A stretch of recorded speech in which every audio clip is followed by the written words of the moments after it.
Las Vegas Strip, February 21st, 2015. 11:58 p.m.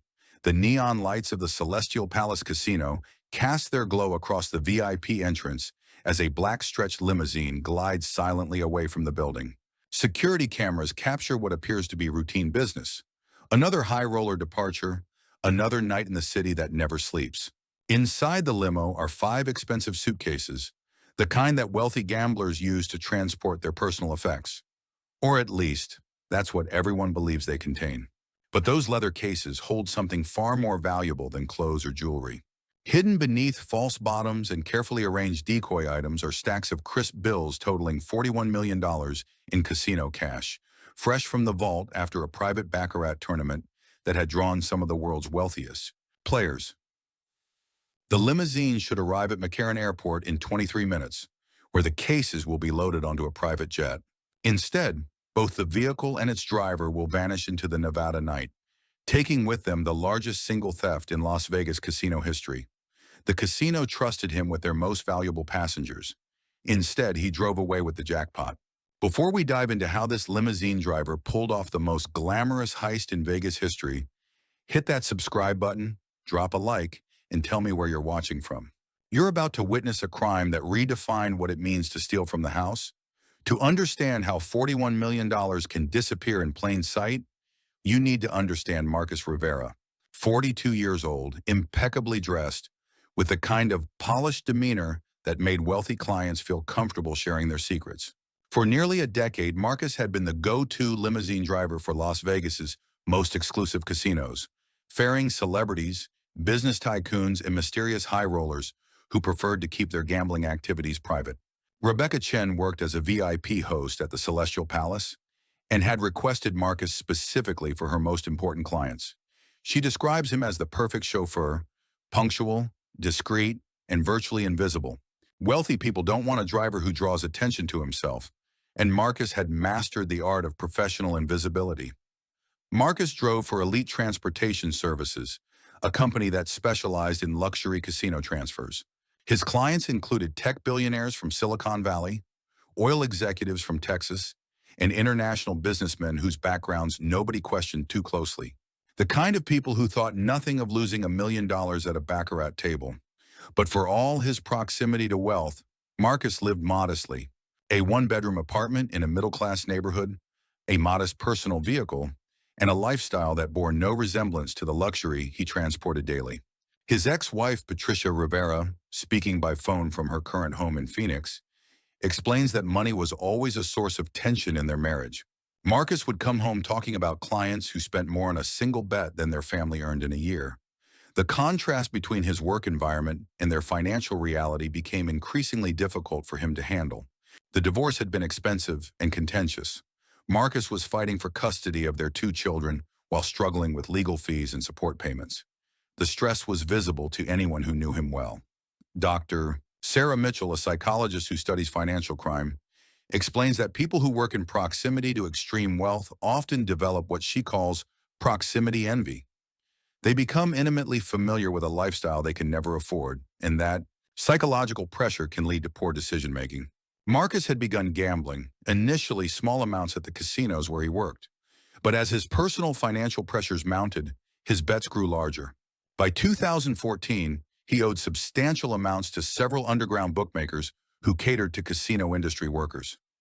Tommy Santos ran an illegal sports betting operation that served dealers, waitstaff, and drivers from multiple strip properties. He remembers Marcus as someone who was always chasing the big score, convinced that his insider knowledge of high-roller gambling patterns would give him an edge. But Marcus's gambling only made his financial situation worse. By early 2015, he was facing the possibility of losing custody of his children due to his mounting debts and unstable financial situation. That's when Marcus began paying closer attention to something he'd observed hundreds of times but never really considered: how casinos moved large amounts of cash without using armored trucks. Working as a limousine driver for high-end casinos gave Marcus Rivera a unique window into how the wealthy moved money, and what he saw was a security vulnerability that nobody else had recognized.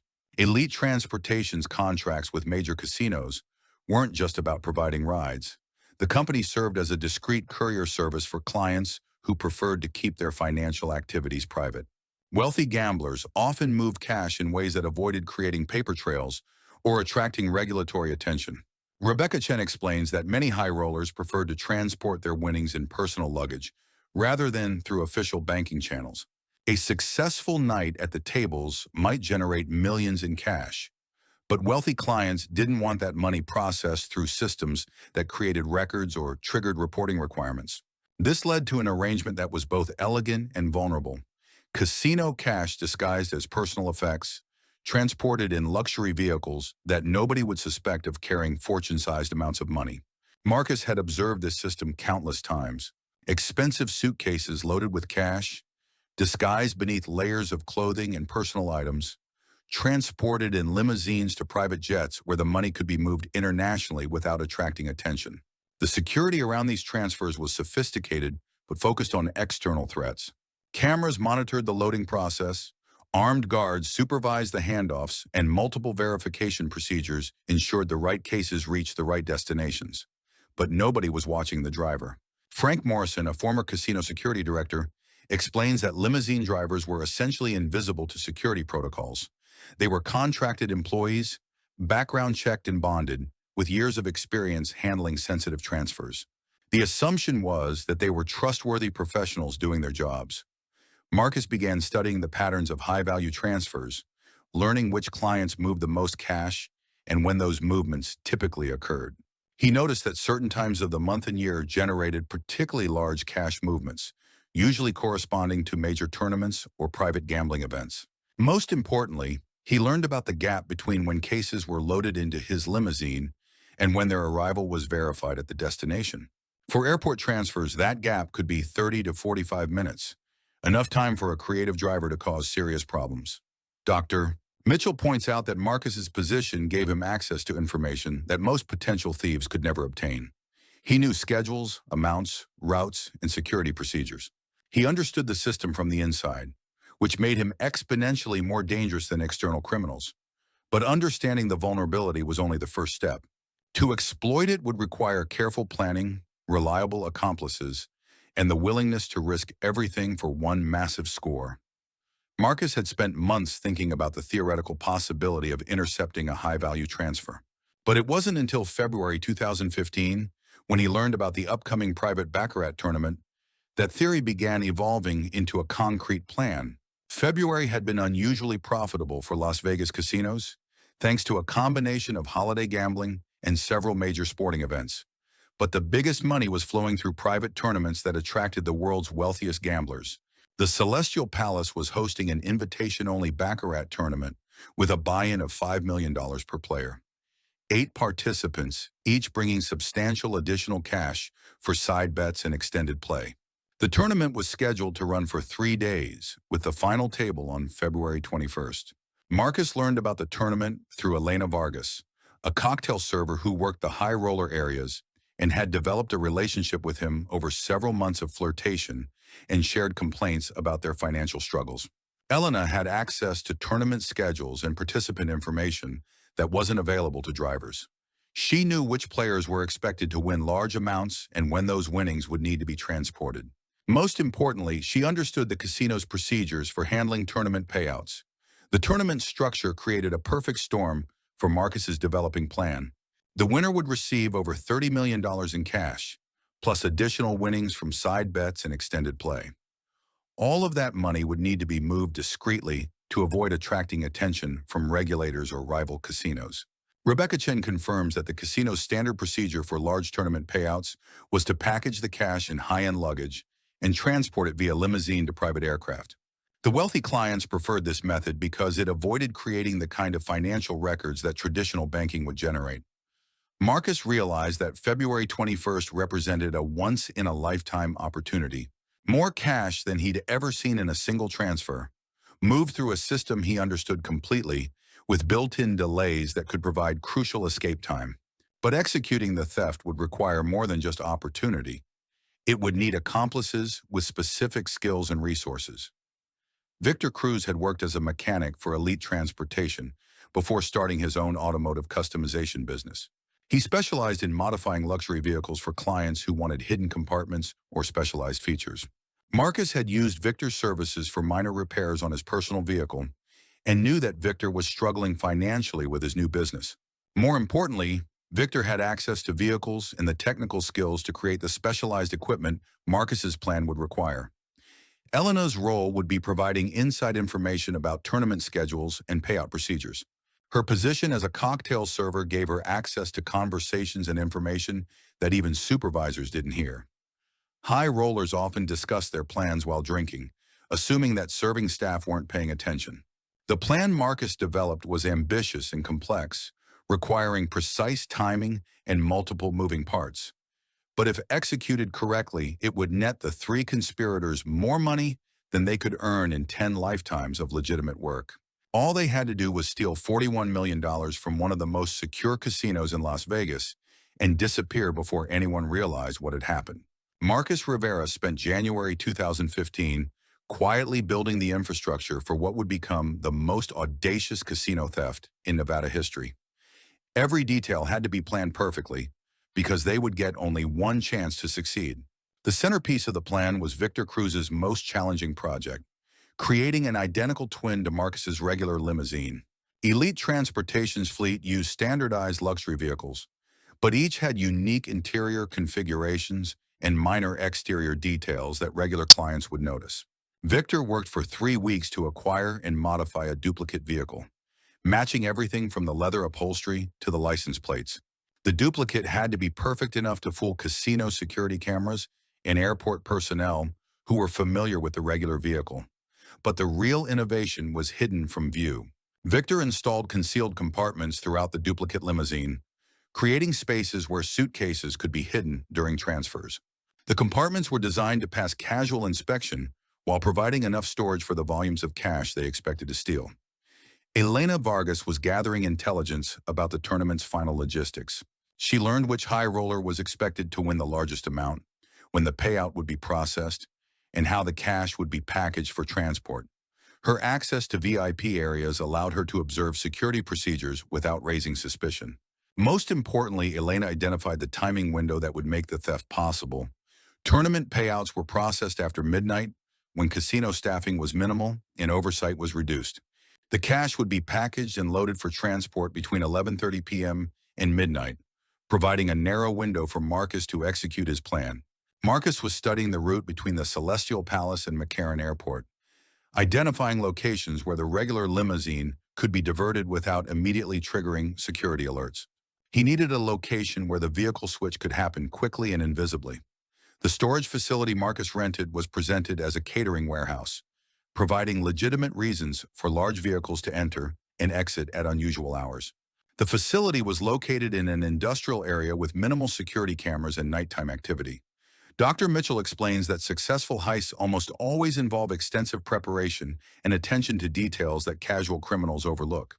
Marcus's plan demonstrated sophisticated understanding of casino operations, security procedures, and the logistics of moving large amounts of cash without detection. But the plan also required split-second timing and flawless execution under pressure. One mistake, one unexpected security check, one deviation from the expected schedule could expose the entire operation. As February 21st approached, Marcus was experiencing the psychological pressure that accompanies planning major crimes. His ex-wife Patricia later told investigators that Marcus seemed increasingly stressed and distracted in the weeks before the tournament, though she attributed his behavior to their ongoing custody disputes. The night before the tournament's final table, Marcus made his last preparations.